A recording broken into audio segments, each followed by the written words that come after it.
Welcome back to Tea Break.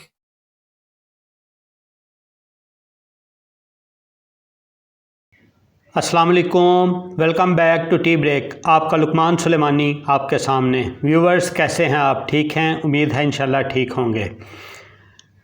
Viewers, आप लोगों से 2-3 इंतहाई अहम बातें करनी हैं। वो ये है कि एक तो हमारी जो सियासी बीट चल रही है, उसी सियासी बीट में आजकल इलेक्शन जो हैं वो इलेक्शन बीट चल रही है। और जिस तरह आपको पता है कि 8 फरवरी 2024 को इलेक्शन अनाउंस हुए हैं और कागजात नामजदगी इसी ज़िमन में जमा करवाने की आखिरी तारीख 22 दिसंबर 2023 थी। लेकिन फिर कुछ जमातों के कहने की वजह से, जिनमें नून लीग और मौलाना फजल रहमान की जमात जमीयत उलमा इस्लाम फ़े की तरफ से जो है दरख्वास्त दायर की, जिसके मुताबिक फिर इलेक्शन कमीशन ने 2 दिन की तोसी कागजात नामजदगी जमा करवाने में दे दी और वो 2 दिन की तोसी भी आज ख़त्म हो रही है।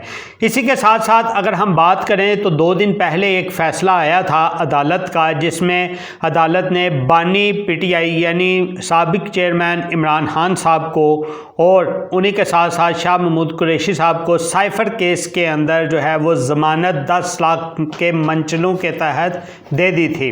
और उसी ज़मानत में फिर बाद में ये हुआ कि दूसरे दिन next day, immediate next day ऐसा हुआ कि इलेक्शन कमीशन के, बल्कि सेम डे रात 12 बजे से पहले इलेक्शन कमीशन का फ़ैसला आया, जिसके मुताबिक बल्ला जो है वो इलेक्शन कमीशन ने छीन लिया PTI से। बल्कि PTI की कोई भी ओहदा बाकी ना रहा, ना चेयरमैन का ओहदा, कोई भी ओहदा बाकी ना रहा।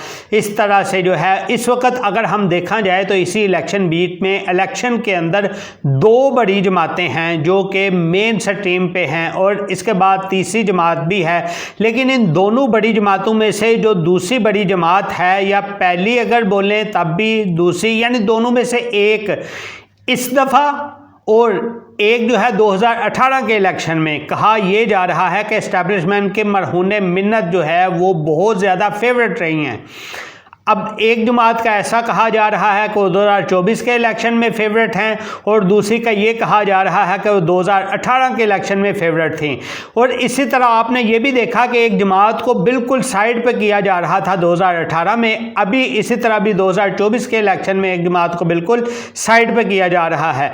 चले मैं नाम तो नहीं लेता, लेकिन उसी ज़िमन में आप देखें कि जब ये बल्ले का निशान ख़त्म किया गया और पार्टी ख़त्म की गई, तो इसके बाद में साइड इफ़ेक्ट्स क्या हैं। साइड इफेक्ट्स अगर देखा जाए, वैसे आप लोगों के लिए इधर मैं आपके इतला के मुताबिक बता दूं कि ये अकेला बल्ले का निशान नहीं है कि जिसको इंटर पार्टी इलेक्शन की बेस के ऊपर इलेक्शन कमीशन ने जो है वो छीना है, बल्कि इससे पहले 1985 के अंदर 1985 वाला जो पोर्शन था उसमें पीपल पार्टी से तलवार जो है वो छीन ली गई थी। उसके बाद उनका निशान तीर, और आज तक उनका निशान वो तीर ही चला रहा है।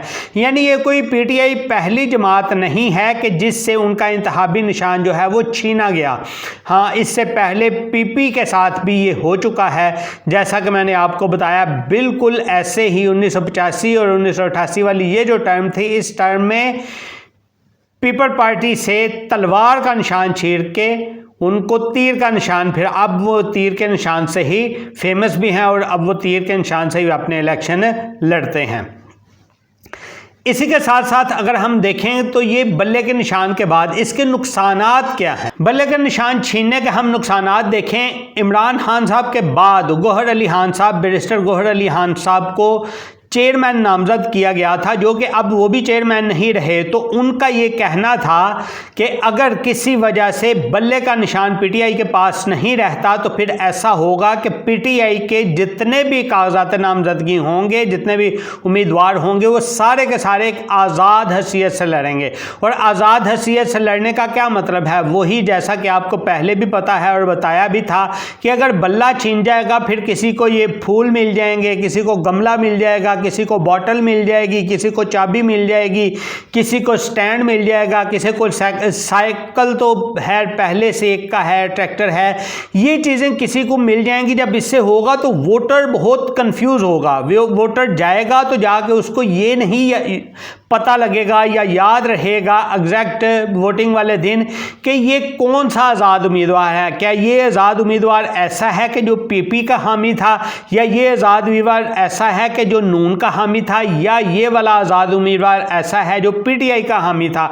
तो इस चीज़ से, इसी कन्फ्यूजन से जो है वो दूसरी जो फेवरेट जमात करार दी जा रही है उसको फ़ायदा हो जाएगा इस चीज़ का, और वो फ़ायदा हासिल कर सकेगी। उस तरह से जिस तरह से खुल के मुकाबला होना चाहिए वो खुल के मुकाबला नहीं हो पाएगा। एक गुटा गुटा सा मुकाबला होगा और एक कम जो है वो मेहनत के साथ इस सिलेक्शन को किसी एक तरफ किया जा सकता है। ये मेरी ज़ाती राय भी हो सकती है, लेकिन जो एक ओवरऑल स्पेक्ट्रम में देखा जा रहा है वो यही चीज़ है जो कि समझ आ रही है। ठीक है, इसी के साथ साथ हम देखें जो फेवरेट जुमात है, फेवरेट जुमात भी हम वैसे किसी को नहीं कह सकते। 5 से 10 मिनट के अंदर भी फेवरेट जो है वो चेंज हो जाते होते हैं, क्योंकि कोई भी चीज़ ऐसी होती है कि वो एक हकीकत की बुनियाद के ऊपर टिकी नहीं रह सकती। क्योंकि ये अगर तो ऑर्गेनिक है फिर तो है, अगर ऑर्गेनिक नहीं है, ये किसी की तरफ डाइवर्जिंग है, तो डाइवर्जिंग कभी भी चेंज हो सकती है।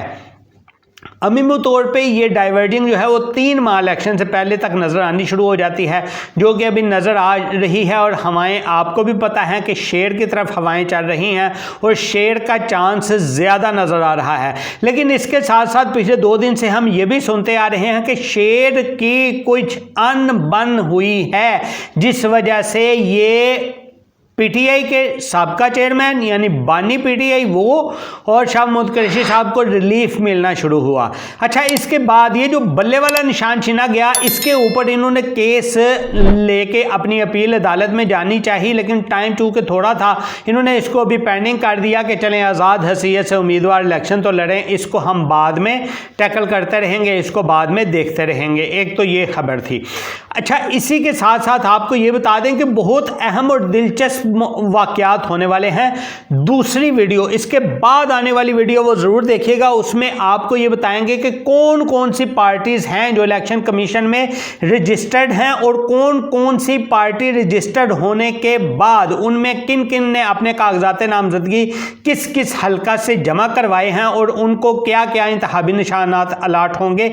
ये सारी बातें हम अपनी आने वाली वीडियो में करेंगे। हमारी आने वाली वीडियो ज़रूर देखिएगा, वो छोड़िएगा नहीं। अभी वैसे आप लोगों को थोड़ा सा ट्रायल के ऊपर बता देते हैं कि मरियम नवाज साहिबा जो हैं वो 120 NA 120 से जो है वो इलेक्शन लड़ेंगी। उन्होंने उधर से कागजात नामजदगी जमा करवाए। पहले उन्होंने 119 से करवाने थे, लेकिन 119 से फिर अलीम खान साहब करवा रहे थे। तो अलीम खान साहब और मरियम नवाज साहिबा, जब सीट एडजस्टमेंट का मामला इनका आएगा, एक दूसरे को सपोर्टिंग का मामला आएगा, तो एक जगह से 2 जो हैं वो ठीक नहीं था। तो इसीलिए मरियम नवाज साहिबा 120 से जो है वो लाहौर की, इसी तरह 132 से जो है वो शहबाज शरीफ साहब नून लीग की तरफ से, और इनके मुकाबले में मजहबी रहनुमा देखा जाए तो अल्लामा इब्तिसाम साहब जो हैं वो इनके मुकाबला में हैं, और बाकी भी इनके मुकाबला में हैं, जैसे यास्मीन राशिद साहिबा हैं। और इसी तरह अच्छा, एक बात आई है ज़िमनी तौर पे, तो आपको बताते हैं कि अल्लामा इब्तिसाम साहब एक मजहबी सियासी पार्टी के रुकन थे, जो कि पिछले दिनों ही एक अलग से उनको पार्टी से हटा दिया गया, पार्टी के ओहदे से हटा दिया गया। वो एक अलग अपने तौर के ऊपर कुरान और सुन्नत मूवमेंट के तौर के ऊपर इसके ऊपर इलेक्शन लड़ रहे हैं। लेकिन इसी के साथ साथ वो जो दूसरी पार्टी, जिस पार्टी से इनको हटाया गया था, उस पार्टी का असल रुझान वो बेसिकली बी पार्टी, आप शहबाज शरीफ साहब नून लीग की वो बी पार्टी आप कह सकते हैं कि वो उस पार्टी में हैं। और जब ये अनाउंसमेंट हो गई कि इनके कागजात नामजदगी 132 से इन्होंने दायर कर दिए हैं, फ़ौरन बाद दूसरी पार्टी के मरकज़ी रहनुमा सैयद सब्तैन शाह साहब जो हैं वो शहबाज शरीफ साहब से मुलाकात करते हुए उनके रिहाइशगाह पे नज़र आए। यानी उनकी सपोर्टिंग भी उधर ही थी। यानी हर तरफ से जो हम हवाएं देख रहे हैं ना, उन हवाओं को देखते देखते लगता तो यही है कि इस दफ़ा फेवरेट पार्टी जो है वो शेर वाली पार्टी है। तो शेर वाली पार्टी जब फेवरेट है तो इसको मेरा ख्याल है कि मंतकी इंजाम तक पहुंचाने की भी पूरी कोशिश की जाएगी। लेकिन हम हम देखते हैं कि ये किस किस जगह से किस किस अंदाज में इसकी सेटिंग करके इसको मंतकी अंजाम तक पहुंचाया जाएगा। उसके लिए हमें 8 फरवरी का भी इंतज़ार करना होगा। 8 फरवरी के बाद उसके रिजल्ट जब अनाउंस होंगे हमें तब तक उस चीज़ का इंतज़ार करना होगा। तो देखते हैं तब क्या होता है, हम आपके साथ हैं। और इंशाल्लाह ये कुछ वजूहात की वजह से आप लोगों के साथ ज़्यादा लेट भी लाग आया, इंशाल्लाह ये जल्दी आएगा। तो देखते हैं फिर क्या बनता है। बस आप लोगों से एक रिक्वेस्ट है जो कि डेली करते हैं कि जाने से पहले चैनल को सब्सक्राइब करें, बेल के बटन को ऑन करें और वीडियो को लाइक और शेयर भी ज़रूर किया करें। कमेंट बॉक्स में ये ज़रूर बताया करें कि नेक्स्ट हम आपको किस चीज़ के हवाले से आगाह कर दें। एक तो हम इलेक्शन कमीशन के जो चल रही है उस हवाले से कर देते हैं, इलेक्शन के स्टेटस के ऊपर कर देते हैं, दूसरा सियासी बीट के ऊपर कर देते हैं।